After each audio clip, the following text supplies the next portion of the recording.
Bien-aimé ezali malamu mingi na tango tokutanaka liboso na maloba na Nzambe. Parce que nyonso toza nango na mokili awa, tout passera. Sauf la parole de Dieu est éternelle. La parole, c'est Jésus-Christ lui-même. Il ne passera jamais. Cet homme que nous appelons Emmanuel, Dieu parmi nous, Dieu avec nous, Jésus ne passera jamais. Talatine sengeli to linga maloba na Nzambe koleka nyonso bien-aimé. Jésus-Christ d'abord. Et oyo msoto danango besoin. Et y a après. Mais tope sananu Yesu. Place ya liboso na ba vi na biso. Na bandaku na biso. Toyeba ko sepelisa ye. Toyeba ko luka ye. Ko kangama na ye. Ko tingama na ye. Koyeba posa motema na ye. Alingi nini na vi na yo. Alingi nini na vi na nga. En tant que basi. Azozela nini yango. Ko ute pai na biso. Par rapport ya valero ya pesa mwasi. Kombwa Yesu ezwa lokumu. Tobandaki il y a de cela 2 semaines passées. Grand thème na biso par la grâce de Dieu. Oyo tozolo bela. Qu'attends-tu de ton partenaire? Ozozela nini na mobali na yo. To mobali na yo azozela nini na yo en tant que mwasi na ye. Bokokoza la pena nou ba fiancé. Oyo bozali ko milengela pona mariage, pona venir na bino. Oyo bokoza la couple. Mobali na yo, to fiancé na yo, azozela nini pona mariage na bino. Jeune fille na biso kokende mariage libala kiyendi te. Libala tozo sala nango course te ponga na bala. Lokola camarade nanga tokola na ya bali, moi aussi je dois. Lokola collègue nanga ya musala bali, moi aussi je dois me marier. Non, ezalaka nango course te. À chacun son temps. Parce que tout a été déjà programmé avant la création par notre Père céleste qui nous veut toujours du bien. Ça ne sert à rien de courir.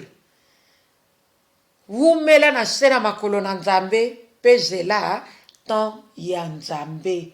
Je ne sais pas pourquoi. Molimo santo atiena maloba nanga maloba oyo na bimisango na pokwa lelo. Il y a quelque chose qui se passe. Ezana ndeko moko azaki kozela maloba oyo. Pe au moment où nous parlons ici, alobi gloire au Seigneur, pe azui réponse na likambo ya zalaki nango. Topamboli Yesu. Je disais que tobandi grand thème oyo, ça fait 2 semaines. Lelo ezali 3e partie. Tolobaki na eloko nini mobali azozela epa na yo, to eloko nini mwasi azozela epa na yo. Mais tozolobela eloko nini mobali azozela epa na mwasi parce que mission na biso eza émission ya basi. Tolobaki ke na kati na grand thème oyo par la grâce de Dieu, tokomeka kofungola makambo misato. Tozalaki nanu to enumeraki amour, paix, na patience. Jusque là, na 2 semaines au eleki, tolobeli kaka sur l'amour. Et l'amour tolobela ki to souligna ki tolobi, cette fois-ci tokobeta sete makasi na bolingo ya mama mo Kristu na mwana na ye tope na bana na ye. Toyebi ke bolingo ya tata na mama ezalaka nango. Ezanango, ekozalaka nango, kino Yesu akoya. Parce que le mariage, c'est d'abord l'amour. On ne peut pas avoir des enfants dans un couple là où il n'y a pas d'amour. Tozo kutana na makambo ebele na kati na musala na Nzambe, na kati na ministère.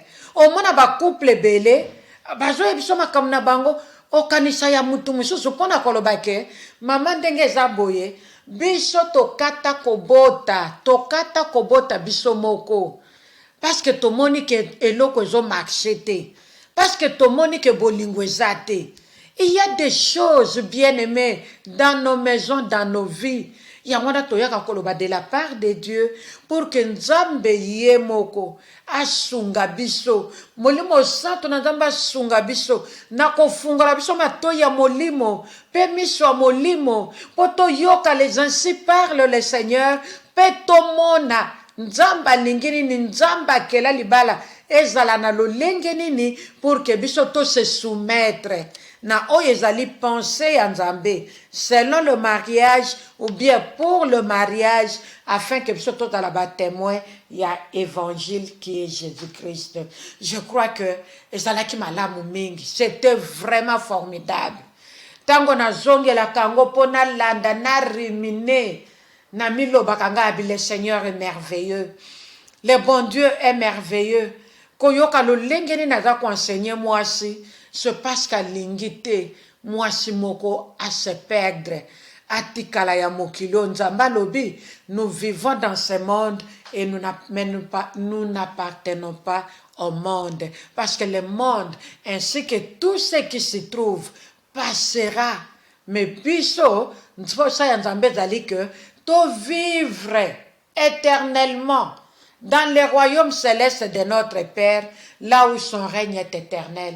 Lui-même vivra pour l'éternité. Il nous a créés comme lui. Pour ça, que bisoto vivre lokolaye pour l'éternité. Talatina ya bonne nouvelle. Talatina ya maloba na Nzambe.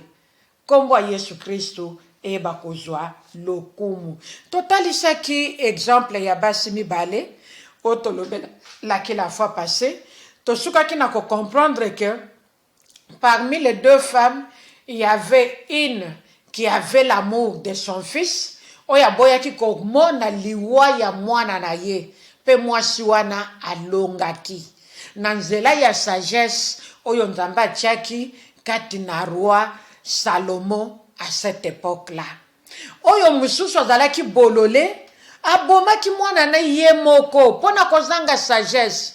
Yo boti mwana obosani douleur d'enfantement, obosani malaise ya grossesse pendant 9 mois jusqu'au point où olali na yo soki pa alala ki makale kale soki alala ki na position nini moye tolobezate tina kokende kofina mwana soki zolo soki monoko empêcher mwana kopema mwana suki na kokufa.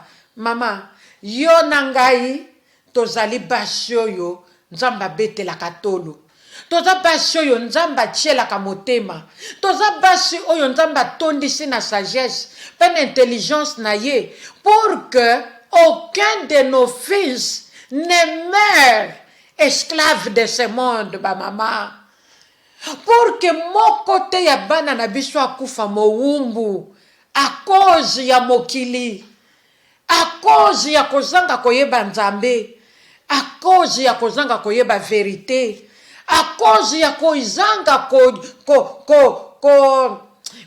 pesa vie na ye na Yesu ye a préféré ko vivre ndenge ye moko alingi te. Ba mama tozala mwasi oya ekenge oya zwaki temps ya ko examiner mwana na ye attentivement pe ya comprendre que non oyo bayaki kotiela ye cadavre sur son lit, ce n'était pas son fils à elle, parce que elle avait eu le temps d'examiner son fils et de comprendre que ebembe bayela kiye ezalaki nango mwana na yete.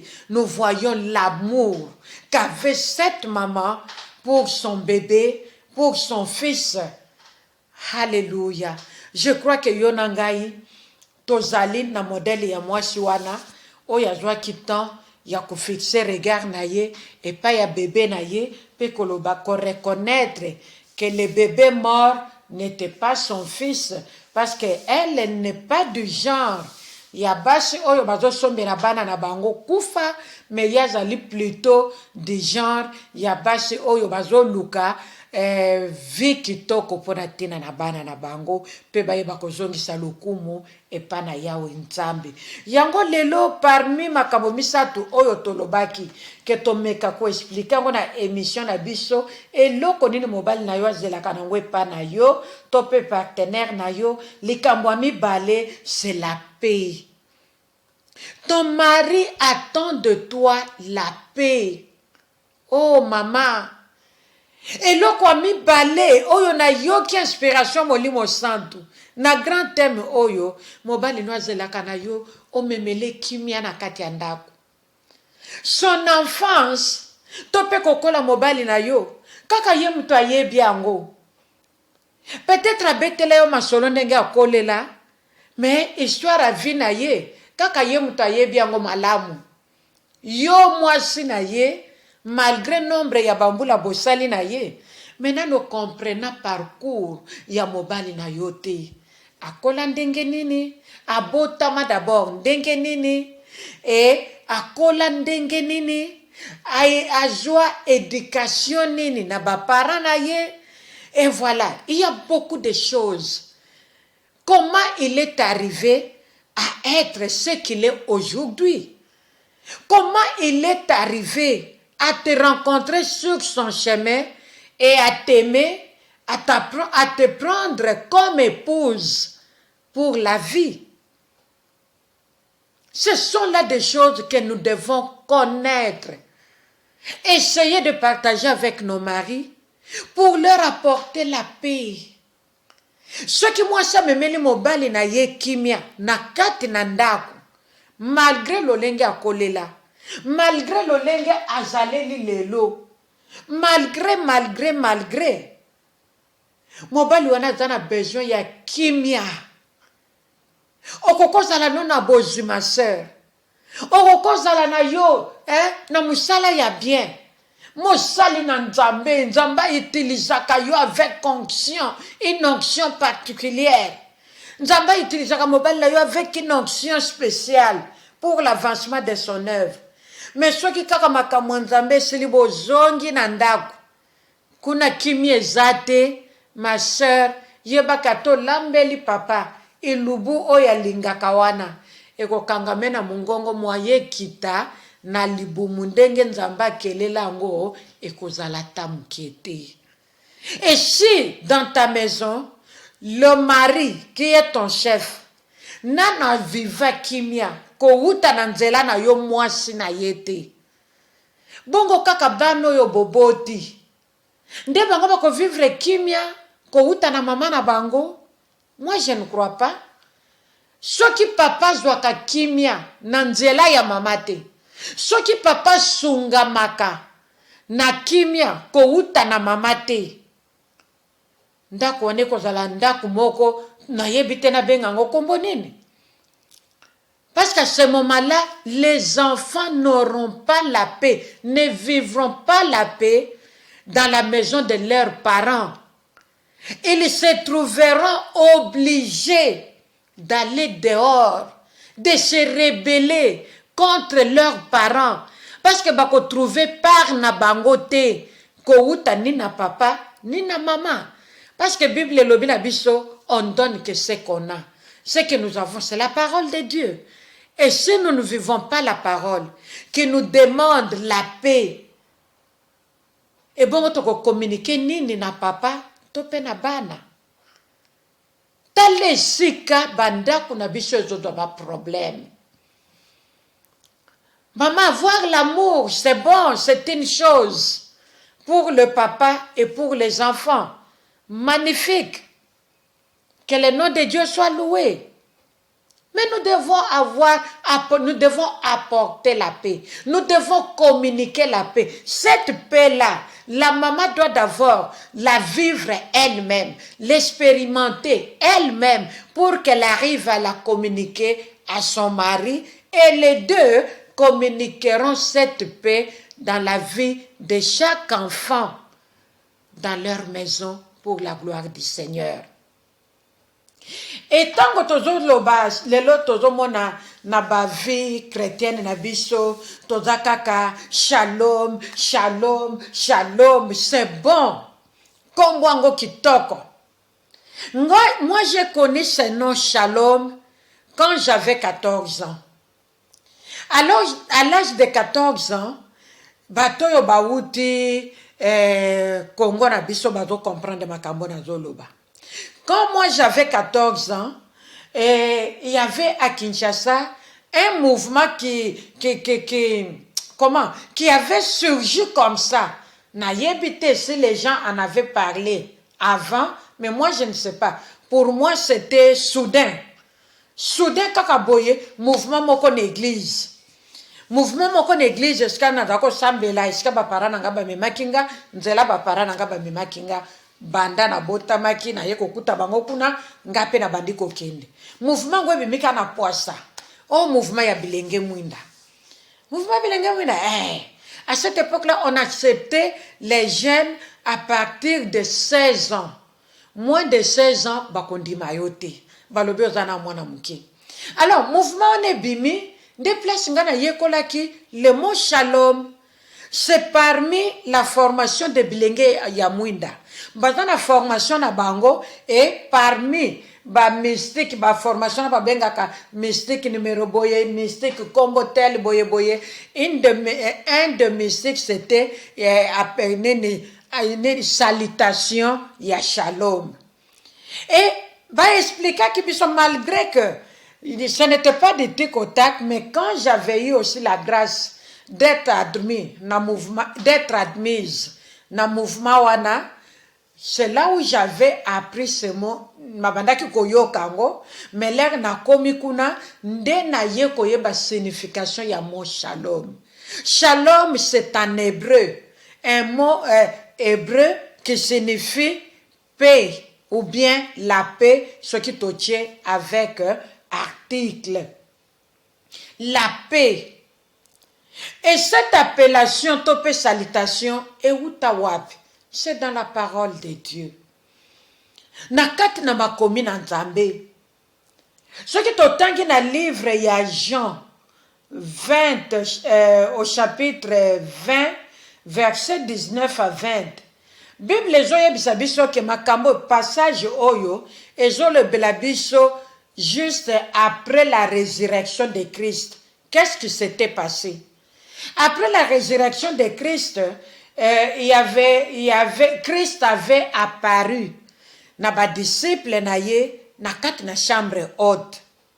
Tango abimela ki bango na kati na chambre haute, akutaki Thomas azalaki absent, to azalaki te na moment wana Christ ayaki. Alors, Yesu tango apparaître abimeli amimoni ici na chambre haute eska ba disciple bazalaki, alabdi na bango, la paix soit avec vous. Kimia ezala na bino. Ça veut dire que Jésus-Christ alobaki na ba disciple na ye shalom. Que la paix soit avec vous. Je crois que toujours yokana bien. Alors, pourquoi la paix? Pourquoi Jésus appelle ça qui bango bonjour te? Pourquoi appelle ça qui bango bonsoir te? Pourquoi souhaiter qui bango ce qui bonne journée te? Pourquoi le baki na bango bonne nuit te? Pourquoi? Akende ki na bango mbala moko, la paix soit avec vous. Pourquoi? Nous pouvons nous poser des questions pour essayer un peu d'analyser, pour mieux méditer cette parole et la comprendre. Pourquoi nous avons appelé ça qui bango salutation wana? Il y avait une raison. Quand on a passage na biso wana, tu qu'on continue Bible, balobi que la paix soit avec vous à cause de la crainte qu'ils avaient des Juifs. Parce que tango Yesu azalaki lisusu na bango te. Tango Yesu andimaki kokende na kunda, il s'était retrouvé seul. Nzokande absence ya Yesu na vie ya ba disciple bazwaki bobangi makasi. Bazalaki kobanga ba juif. Balobi so tobimi liboso. Toki tobimi libanda pardon. Sans toza lisusu na moto yo azalaki ko conduire biso te.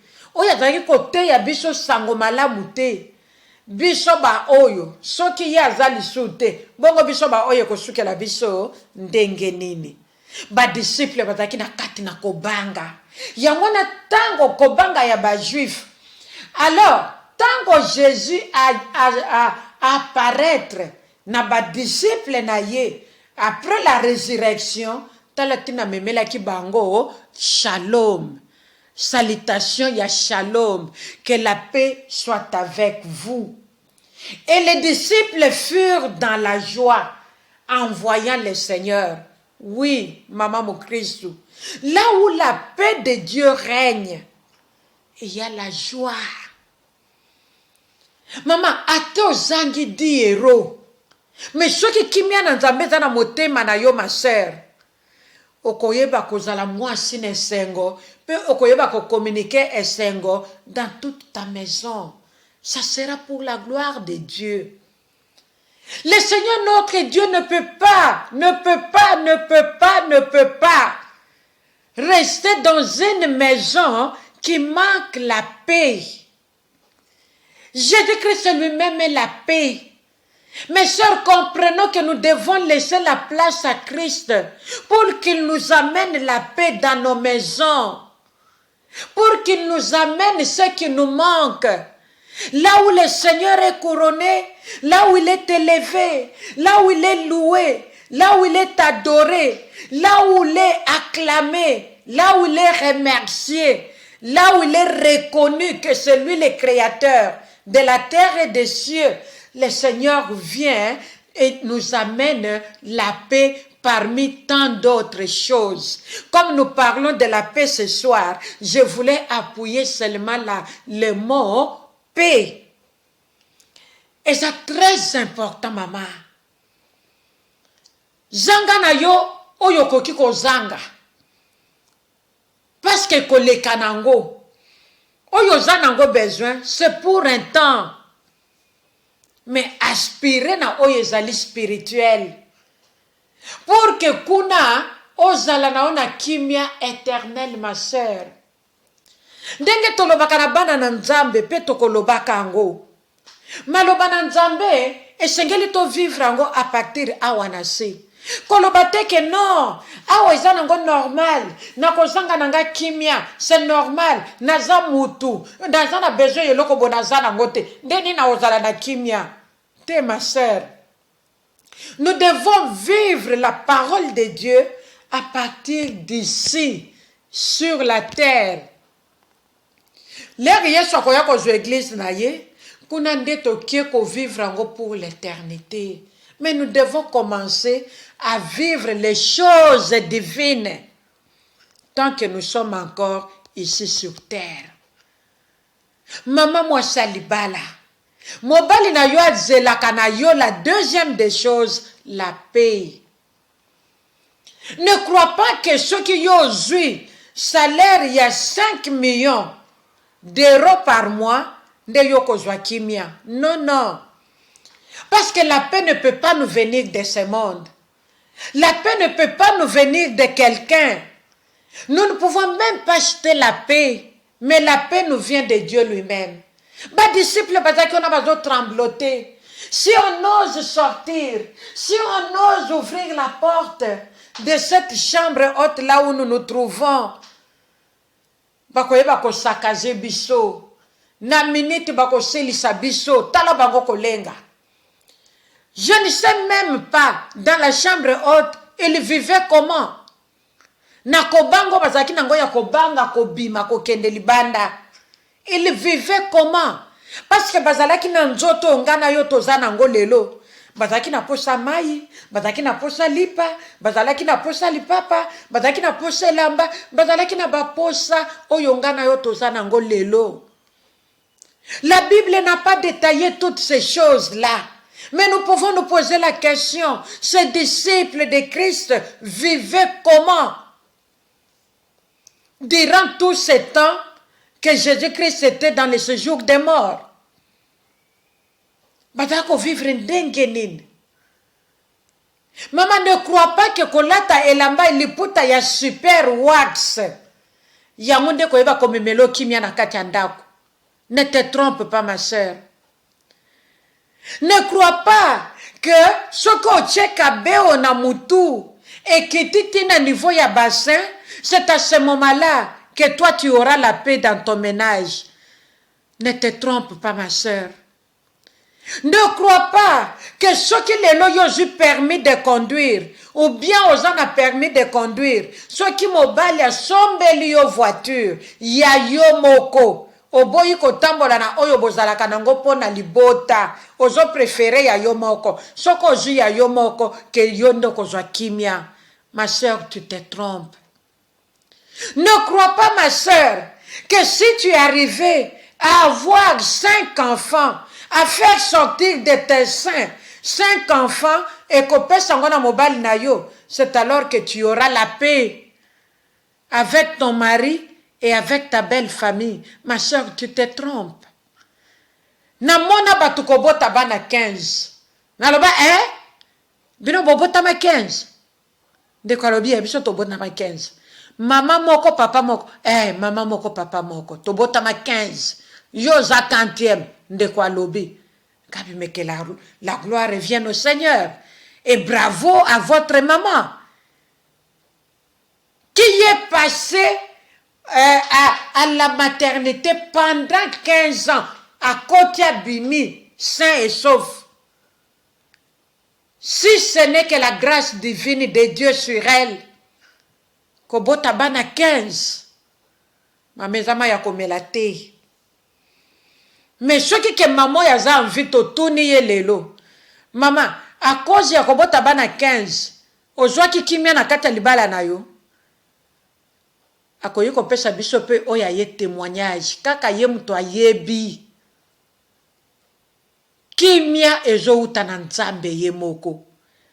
Jésus-Christ apparaître na ba disciple akuti bango na kati na kobanga, akuti bango na kati na bulu yeke, akuti bango na kati ya ba qu'est-ce que c'est, il ne savait plus quoi faire, chez qui allait toquer, chez qui allait demander ne fût-ce qu'un verre d'eau, renfermé na kati ya chambre haute. Bazo ye bate bakovanda kuna combien d'heures ni combien de temps.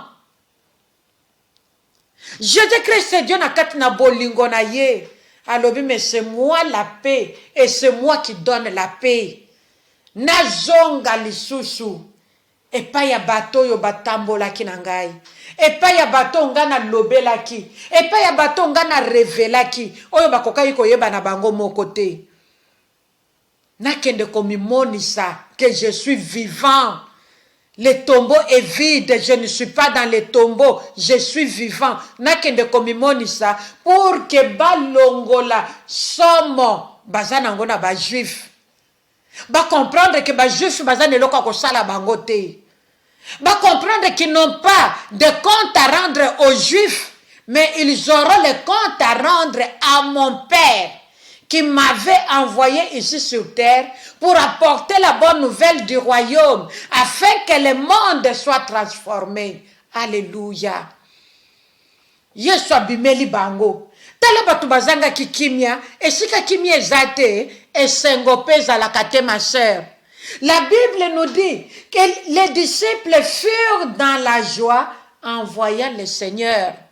Ma sœur, luka kimia ya Nzambe na kati na bomo inayo. Ma sœur, luka kimia ya Nzambe. Chama bolongo na selo bana Nzamba tondi so na kimia na ye. Ne te préoccupe pas na ba souffrance oyo ezali ko entourer yo. Ma sœur, ne perds pas ton temps na ba difficulté oyo kutani nango na kati na ménage na yo. Mais luka Nzambe. Parce que ba difficulté, ba problème wana eye avec une seule raison ya yo o luka Nzambe. Na tango luki Nzambe, na tango zonge pa na Nzambe. Nzambe atana no vivre. Oyo yo zo luka ya kosimba na maboko boyete, ya komona na misu na yo boyete. po yo seka. Mais la première des choses, na tango yo luki nzambe, na tango ba problème, na tango ba difficulté, na tango ya mutu makasi ya bana, na kati ya pauvreté, kozanga misolo, pona kofutela bana classe, pona kofuta ne fiske ndako zo vanda, ezalelaka na yo problème. Ma sœur zonga luka nzambe. Luka nzambe, ma sœur, parce que tu es une femme qui connaît Dieu, tu es une femme chrétienne. Yangano bengami mama mo Christou. Tu n'es pas n'importe quelle femme, ma sœur.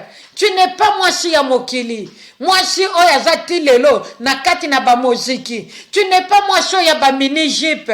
Oh, et si papa koutela ki yo l'autre fois. Tu n'es plus dans des boîtes, mais lelo yo komi. Moi si alléluia, amen. Moi si ya koyebi sabato kenzamba za malamu. Le Seigneur vivant, lorsqu'il a apparu aux disciples, quel que soit le problème qui les empêchait d'aller dehors, ne fût-ce que chercher du pain, d'aller dehors, continuer l'œuvre de Dieu, tango ba moni nzambe. Que la paix soit avec vous, et tout le monde avait reçu cette paix que Jésus-Christ donne, qui dépasse notre entendement, qui dépasse toutes choses, qui dépasse le nombre de misères qui nous entourent dans nos ménages. Ils avaient reçu cette paix et ils avaient oublié la crainte qu'ils avaient pour les Juifs. Et balobike, ils furent dans la joie en voyant le Seigneur. Ma sœur, là où il y a la paix de Dieu, la bouche qui confesse shalom, la bouche qui confesse la paix de Dieu, doit vivre la joie du Seigneur dans sa vie. Une joie immense, une joie qui n'a pas de limite. Et c'est cette paix-là que nos papas attendent de nous en tant que leurs épouses, en tant que leurs partenaires, en tant que leurs femmes, en tant que leurs mamans. Oh, alléluia. Lelo mi belle na biso ba komo benga biso ba maman. Nous ne sommes pas des mamans au babota bango, mais ba komi ko devoir biso respect. Ils ont fini par comprendre quelle est la femme, qui est la femme. Ils ont fini par comprendre l'importance des femmes ou bien de la femme à côté de son mari. Nos maris attendent de nous la paix. Totika komemela ka mibali na biso ba problème. Totika ko kabola ka mibali na biso na mabota na bango. Omoni tata mwasi na bino wana na lota kiye na ndenga malamu te. Ma sœur, ça peut t'arriver. Je ne suis pas contre.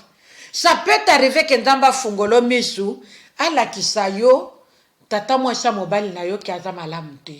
Ça peut arriver. Mais nous avons la sagesse de Dieu en nous. Nous devons arriver à mieux nous comporter par rapport aux révélations que nous recevons de Dieu. Nzamba zola kisabiso azopesa biso ba révélation pona kopanda mabota te. Mais nzamba zola kisabiso po toyeba koinir. Toyeba kosangisa. Po toyeba komema la bonne nouvelle qui est Jésus-Christ. Oya yaka pona kopesa la paix.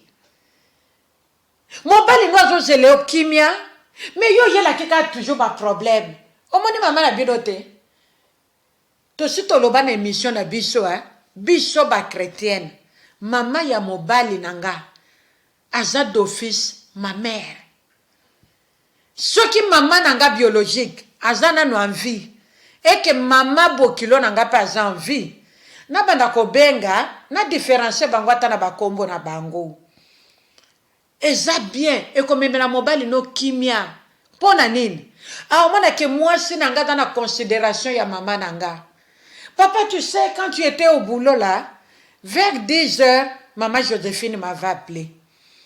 Elle croyait que tu étais à la maison. Elle voulait avoir de nos nouvelles.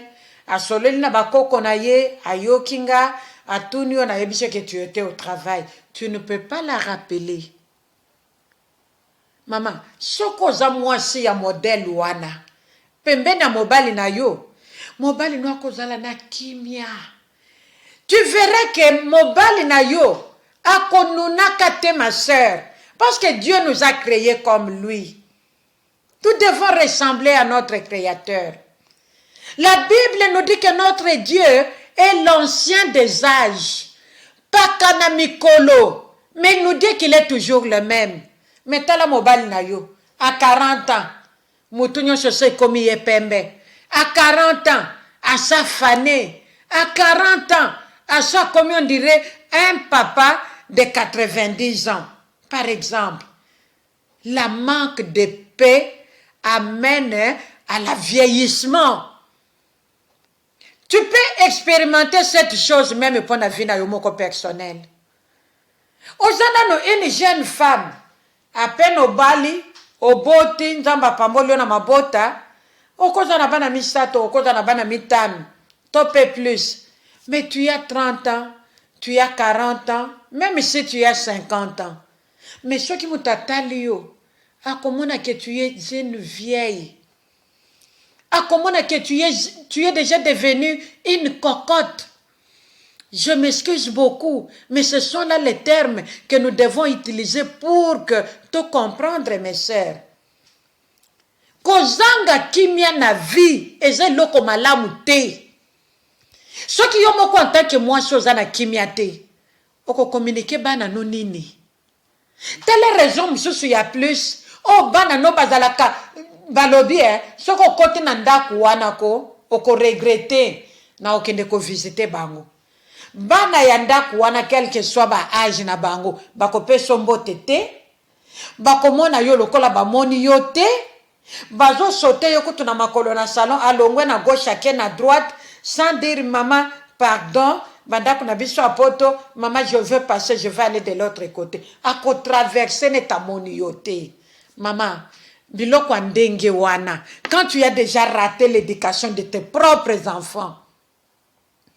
Dis-moi, une maison pareille, ou bien une famille pareille, bako vivre kimia ya Nzambe na ndenge nini.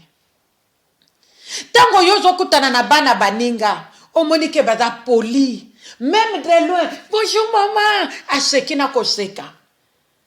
Même na molili, à reconnaître que ça c'est la voix de maman Charlotte. C'est une maman de l'église. C'est une servante de Dieu.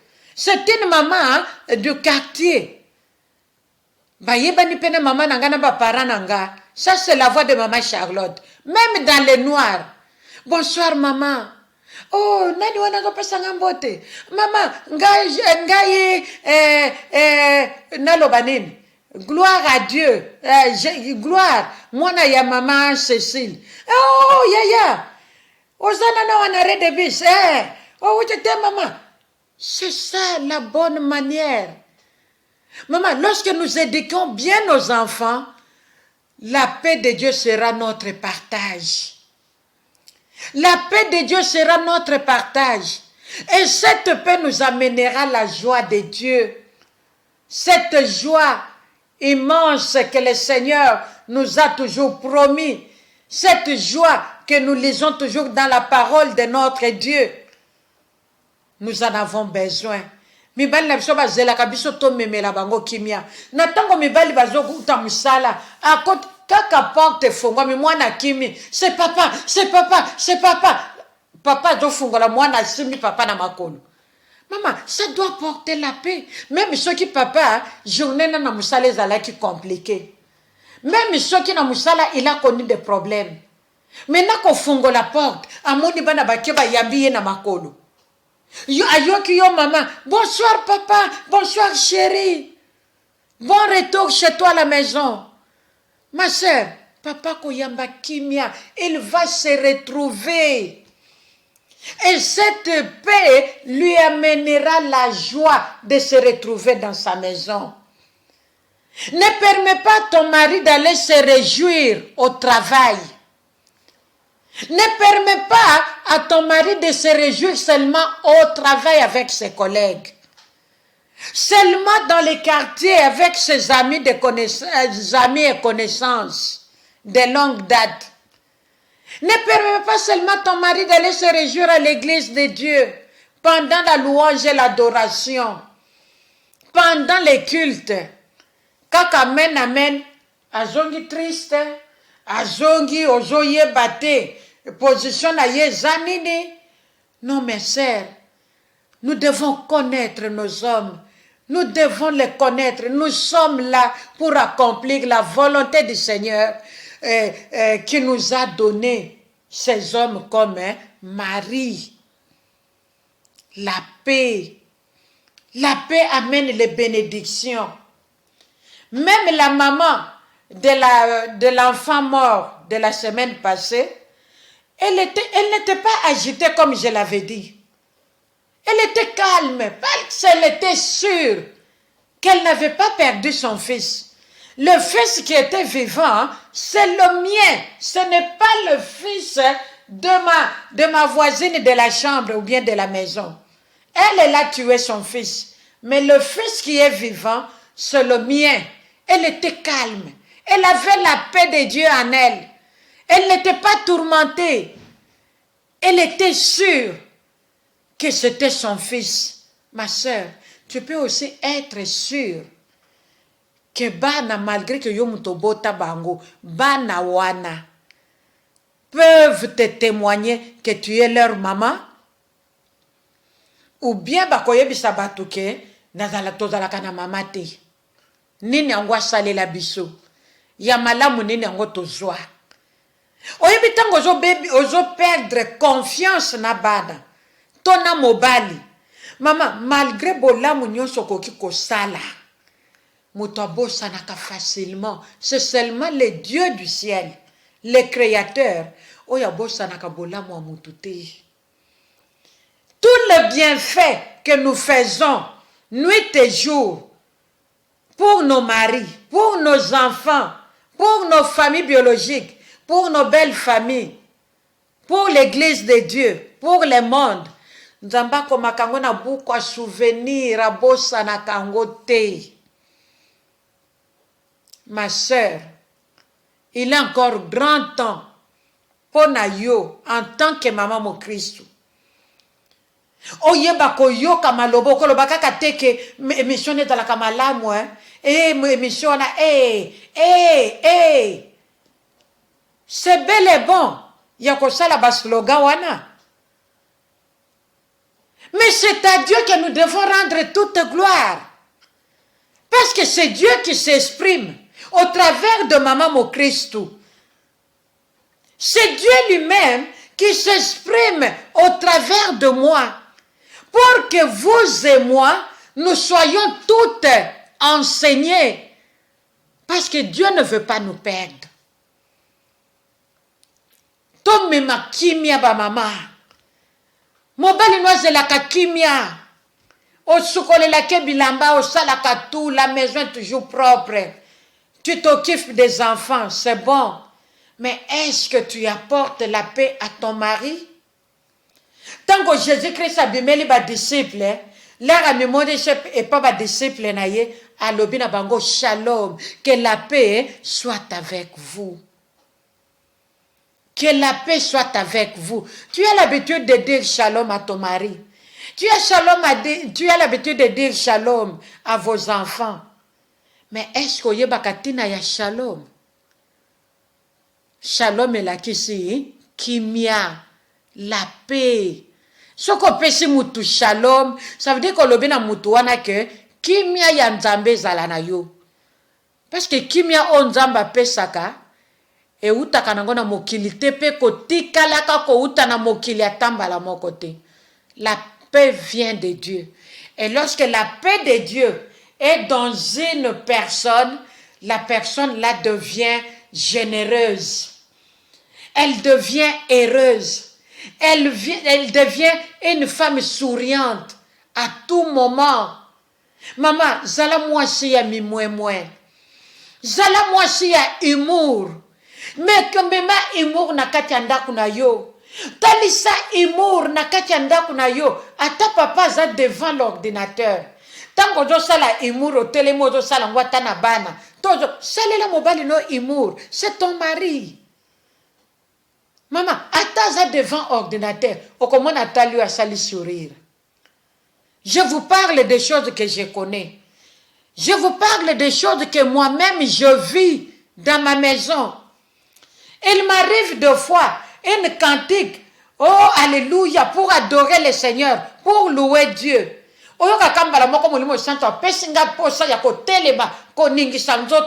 Je suis chez moi, je suis libre, même devant les gens.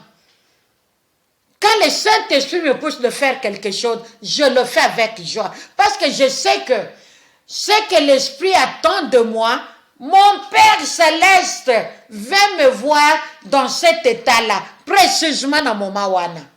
Pourquoi n'est-ce pas que l'église pour que nous bine l'ensemble? Et chez moi, la maison, la première église, c'est ma maison.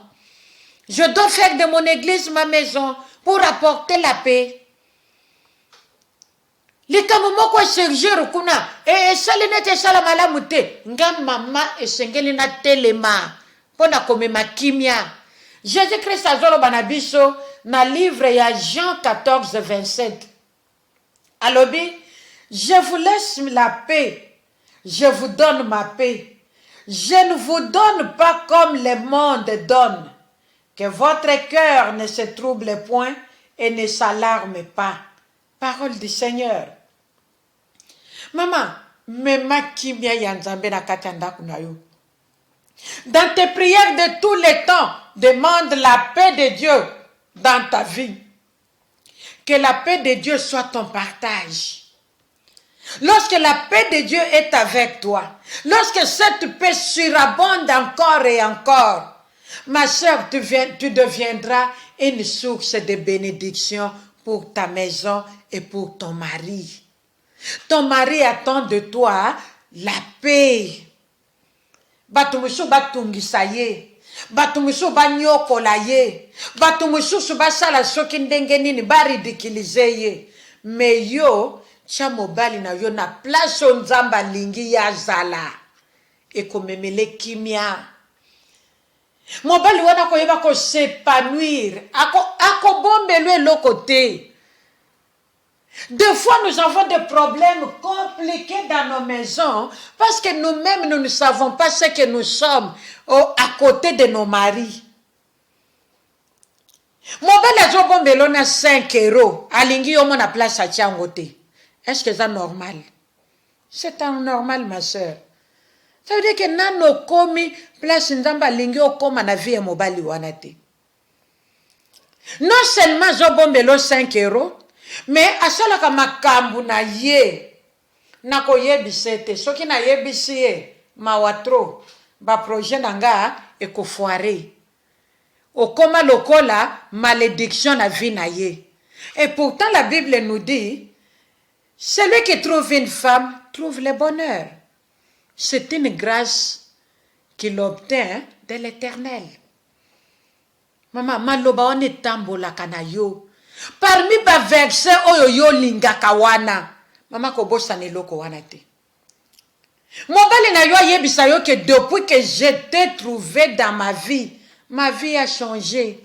Ma situation a changé. Ça veut dire que il a vécu, cet homme a vécu le bonheur. Oyo Nzamba lobi que celui qui trouve une femme trouve le bonheur. C'est une grâce. Ça veut dire que cet homme doit vivre cette grâce-là que le Seigneur a mis en toi pour lui. Maman, je comprendre le kowana. Souvent tu perdras kango. Souvent tu biloko moko to vandi sakate to vivakate. Ce sont des versets que nous connaissons. Banda to salaki l'air to yake pa Yesu. Tout le monde est passé dans l'enseignement et affermissement. Ma sœur, si tu n'es pas encore passé par les affermissements, solo là, na pasteur na yo. Yebisa ye kende na zabo na yaka nange église. Bomona ngaka ndenge na zabo, mais na leka na affermissement te. Muto ya leka na affermissement te, akokola dans la foi te, akotika la bébé spirituel pour l'éternité. Ça ne serait pas bon pour toi, ma sœur. Et muto aza bébé spirituel malgré kakenda kana église. Et là,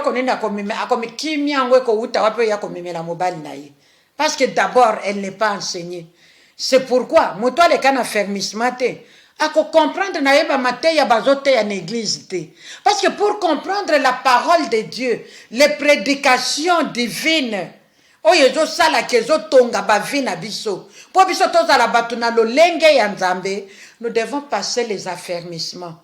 Affermissement de ekolakisa biso qui est Dieu. Parce que moi, je ne peux pas, mes sœurs, je ne peux pas suivre quelqu'un que je ne connais pas.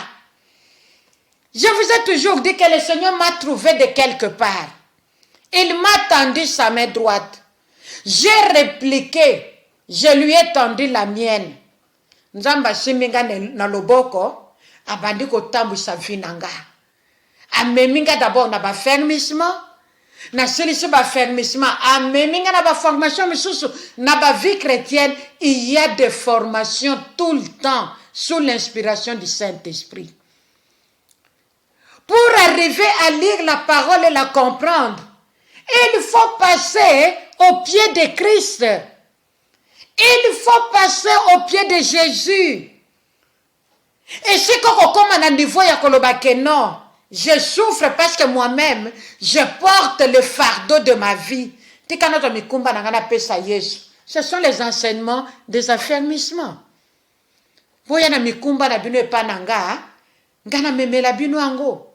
Déchargez-vous sur moi de tous vos soucis et je prendrai soin de vous. Muto aleki na ba fermissement te ma sœur. Akoyeba kozala na kimia Nzambe te. Parce que akomimemela mikumba na ye moko. Akose détaché na Nzambe te. E mama ya boye akozwa kimia ndenge nini. Et ceux qui moko azana ngote akokommunike ngo na mobile na ye pe na bana na bango ndenge nini. Ne cherchons pas la paix comme le monde la cherche. Jésus a dit, je vous laisse la paix, je vous donne ma paix. Je ne vous la donne pas comme le monde les donne. Dit le Seigneur. Kimi Nzambe pesaka lokwa mokili te. D'ailleurs na mokili kimi ezate.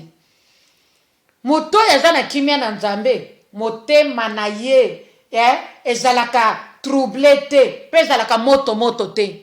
Nazwa kaka. Oh mama. Mela vera maya malili. Kobanda pokwa lelo, peze la temps ya Nzambe. La paix que Christ nous donne, il ne nous la donne pas comme le monde. Il nous a laissé la paix et il nous a donné la paix. Que cette paix soit notre partage. Mais ban na biso ba se retrouver, bana na biso ba se retrouver, biso moko peto se retrouver. Lokumu ekozonge pai na Yahweh Nzambe.